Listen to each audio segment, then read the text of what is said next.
Above all, while defending our own vital interests, nuclear powers must avert those confrontations which bring an adversary to a choice of either a humiliating retreat or a nuclear war. To adopt that kind of course in the nuclear age would be evidence only of the bankruptcy of our policy or of a collective death wish for the world. So he said, don't put an adversary at the choice of either a humiliating retreat or a nuclear war. Well, what is our goal every day? We must defeat Russia. We must humiliate Russia. We must teach Russia a lesson. President Kennedy didn't just say, don't do that.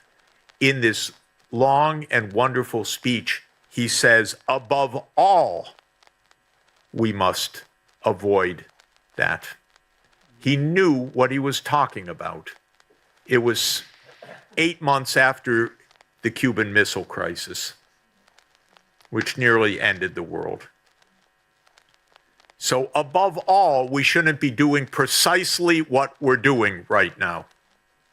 President Biden should not be taunting Vladimir Putin.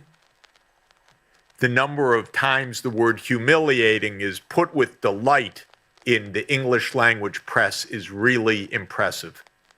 Russia's humiliation, Russia's humiliation.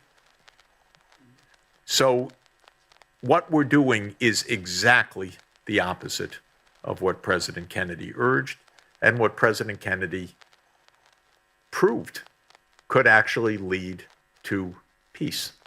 So that's what we did in Rome last week.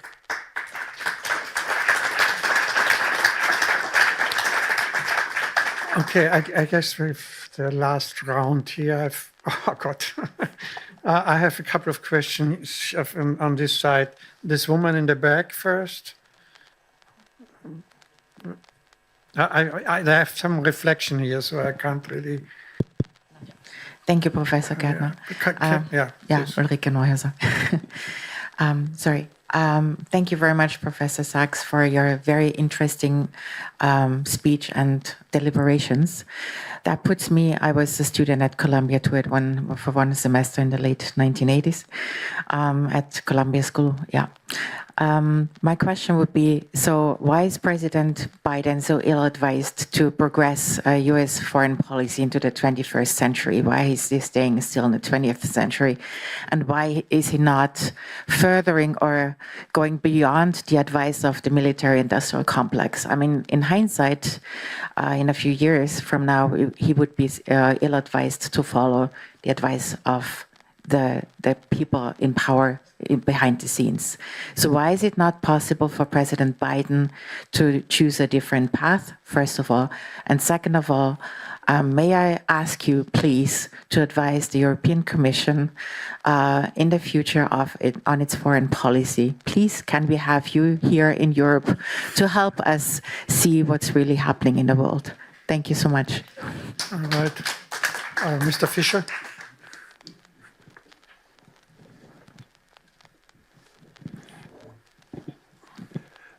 You described us the Russian-Ukraine war as a global geopolitical conflict.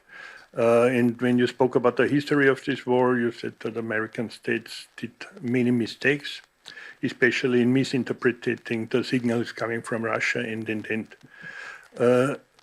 What if they did not do any mistakes, the states? What if there really would be a master plan?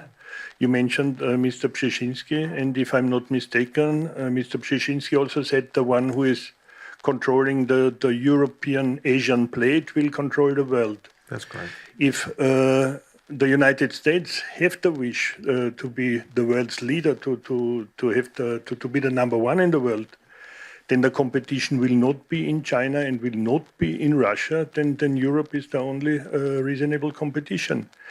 And if we think now that America did no mistakes, if the target was not Russia, if the target was Europe, especially this Europe, if you look back in 2014, this was a perfect economical cooperation between the Russian, between Europe.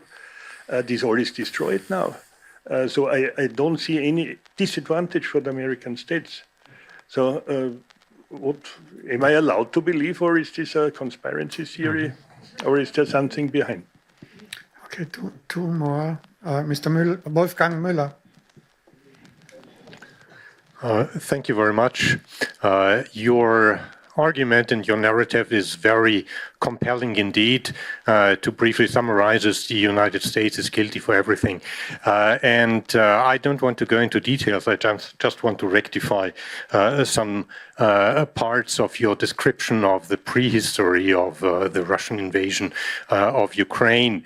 You repeatedly depict Euromaidan as a violent overthrow, and you said today that it was orchestrated by the Obama administration. Yes, I wrote it down. It was a violent overthrow, and it was U.S. regime change. I wrote it down. Yes.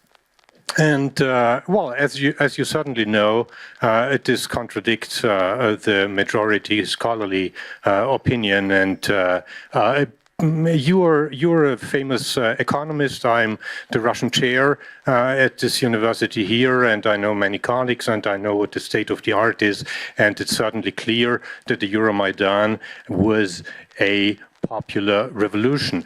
This does not exclude that there were violent moments included, but it was certainly not an overthrow. And if one looks at revolutionary theory, one sees that something that mobilizes 1 million people on street cannot be a putsch or an overthrow, but is clearly a revolution.